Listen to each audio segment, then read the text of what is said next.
Hello students, we'll be studying Unit 4 Security Requirements, and in that we are studying here Secure Socket Layer, that is SSL.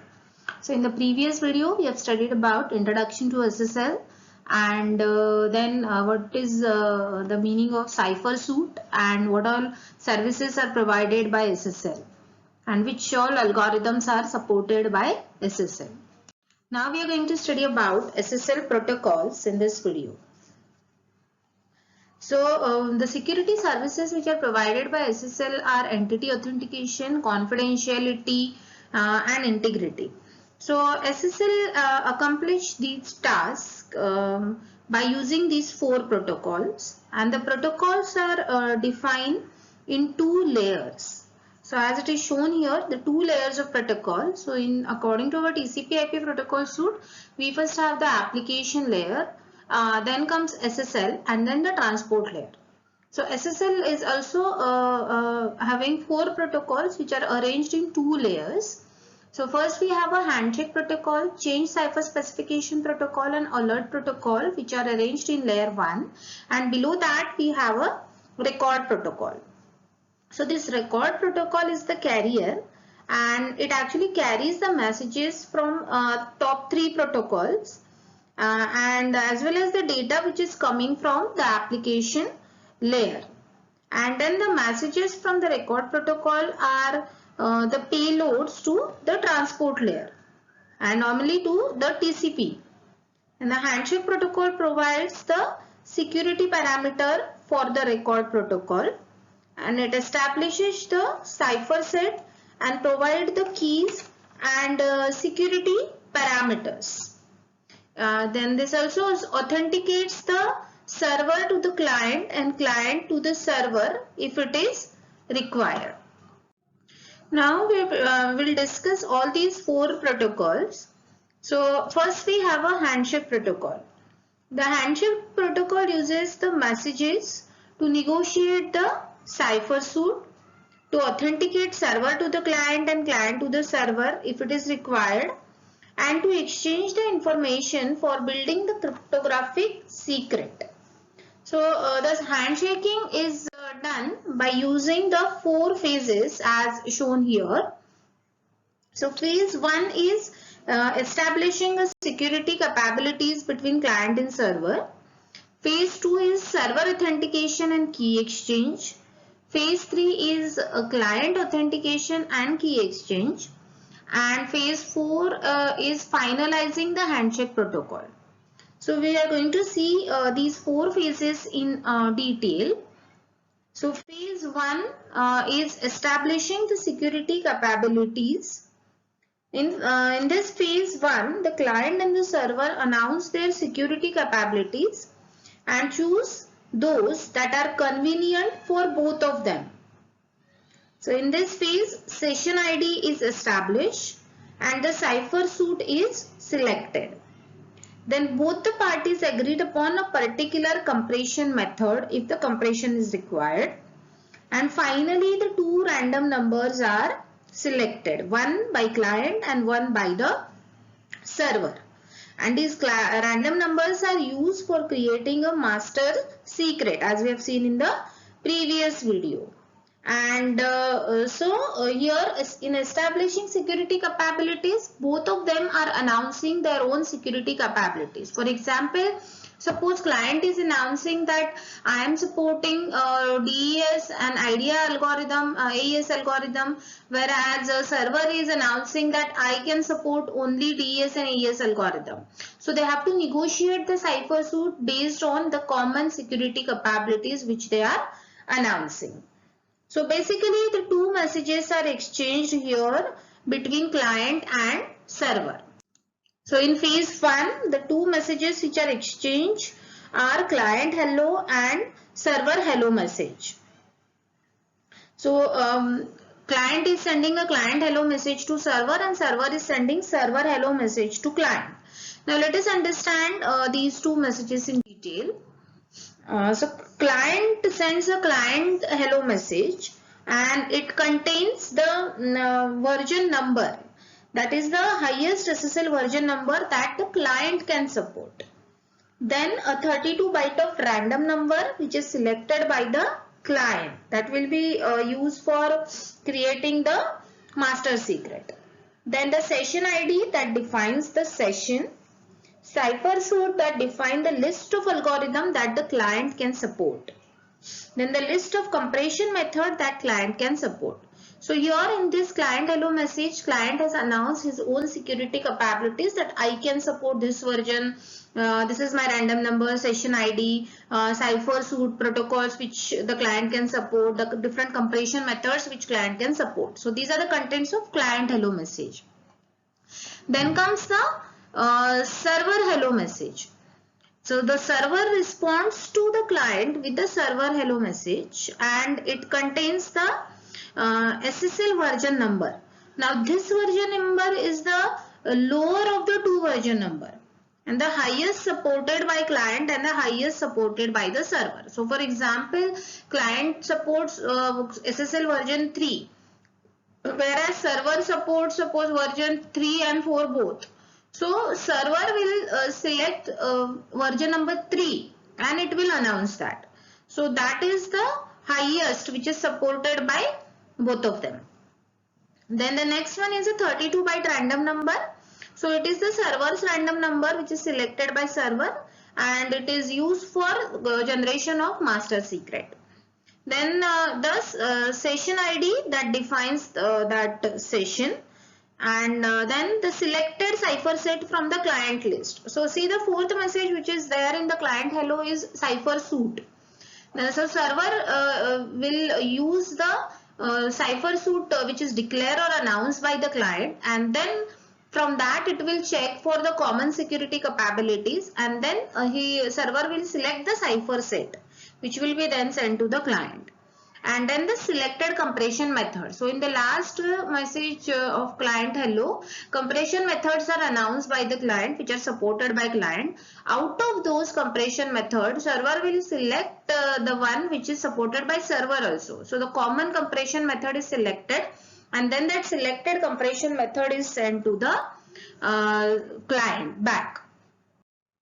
So after this phase 1, the client and server knows these things, that is the version number of SSL which they are going to use for this session. Then the algorithm for key exchange, message authentication and encryption. The compression methods which they have selected, and the two random number for the key generation. So these are the contents which are known to both the parties, client and server, after the phase 1. Then the next phase is phase 2, which is server key exchange and authentication. So in phase 2, the server authenticates itself if it is required, and the sender may send its certificate, its public key, and may also request the certificate from the client side. And at the end, the server announced that the server hello process is done. So see what happens in phase 2. So in phase 2, first the certificate is sent from server to client. So it is if client requires the server to be authenticated, if it is required, then the server send a certificate message to authenticate itself to the client. The message which is sent from server to client includes a list of certificates of type X.509. Okay, so it will send all the certificates which are supported by server. All certificates are of type X.509. The certificate is not needed if the key exchange algorithm is anonymous Diffie-Hellman. So as we have seen, in case of anonymous Diffie-Hellman, the messages are exchanged in the plain text. So there is no certificate required because there is no need of public key for verification of messages.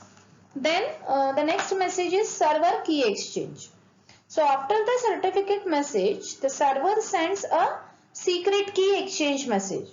So it includes its contribution to the pre-master secret, generation of pre-master secret. Then this message is not required if the key exchange method is RSA or fixed Diffie-Hellman. Then next is certificate request. So in this message, the server may require client to authenticate itself. Now server has authenticated itself to client. So server may require client to be authenticated. So in this case, the server sends a certificate request message in phase 2.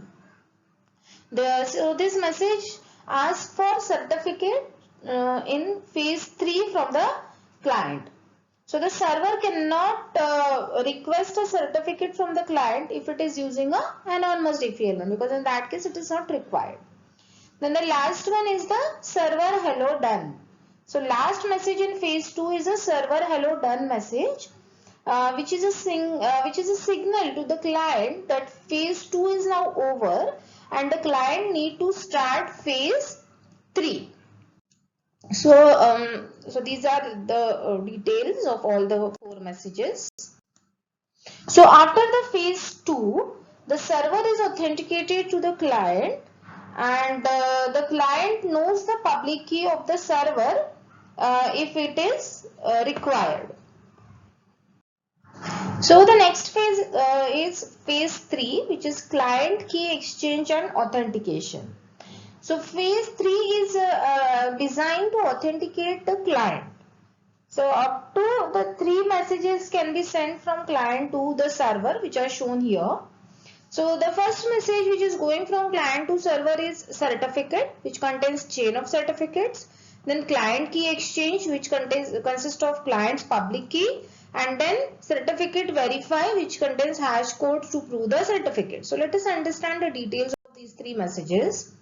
So in certificate message, to certify itself to the server, the client sent the certificate message. So this the format is same as the certificate message which is sent by server in phase 2. So for example, server has sent the X.509 certificate, client also has to send the same one. But the contents are different. So it includes the chain of certificate that certify the clients.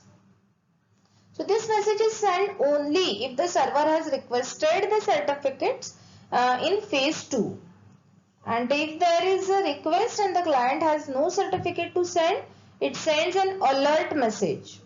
So this alert message is a part of alert protocol that we will discuss later on.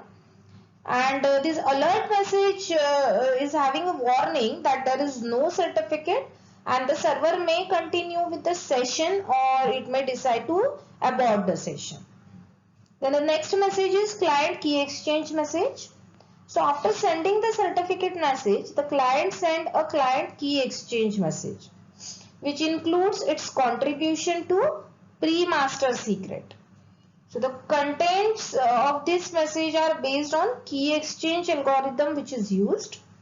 So if the method is RSA, the client create the entire pre-master secret and encrypt it with RSA public key of the server. And if the method is anonymous or ephemeral Diffie element, then the client sends its Diffie element half key. If the method is Fortizan and the client sends the Fortizan parameters. So the contents of this message are empty if the method is fixed Diffie element. Then the next is certificate verify message. So if the client has sent a certificate declaring that it owns the public key in the certificate, it needs to prove that it knows the corresponding private key. So this is needed to thwart an imposter who sends a certificate and claims that it comes from the client. So the proof of private key possession is done by creating a message and signing it with the private key, so that after receiving, the server will be able to verify it by using the public key which is there inside the certificate. So it is possible if the certificate has a signing capability, a pair of key, that is public and private key, is involved in it. So the certificate for fixed Diffie element cannot be verified in this way. So after the completion of phase 3, which is client and server knows these things, that is the client is authenticated to the server and both client and server knows the pre-master secret. So phase 4, that is the last phase in the first protocol, handshake protocol, is finalizing and finishing. In phase 4, the client and server send the messages to change the cipher specification and to finish the handshake protocol. So here the 4 messages are exchanged in this phase. So first message which is going from client to server is change cipher specification value. Then finish message which consists of MD5 hash and SHA hash. And then server responds with the change cipher specification value and MD5 hash and SHA hash, which is a finished message. So this change cipher specification, this you will understand when we will study about change cipher specification protocol. So client send a change cipher specification message to show that it has moved all his cipher suit set and parameters from pending state to active state. And this message is actually a part of change cipher specification protocol. So that we are going to discuss later in the next video. Then finish message is also sent by client, and it is a finish message that announces the end of handshake protocol by the client. After that, server send a change cipher specification message to show that it has also moved all the cipher suit set and parameters from the pending state to active state, and this message is a part of change cipher specification protocol. So that again we are going to discuss later on. And finished message sent from server to client is the server send a finish message to show that handshaking is totally completed. So after the completion of phase 4, so these are the 4 messages. So after the completion of phase 4, client and server are ready to exchange the data. So in this video, we have studied about the first protocol of SSL, which is a handshake protocol, and the remaining 3 protocols we are going to study in the further video.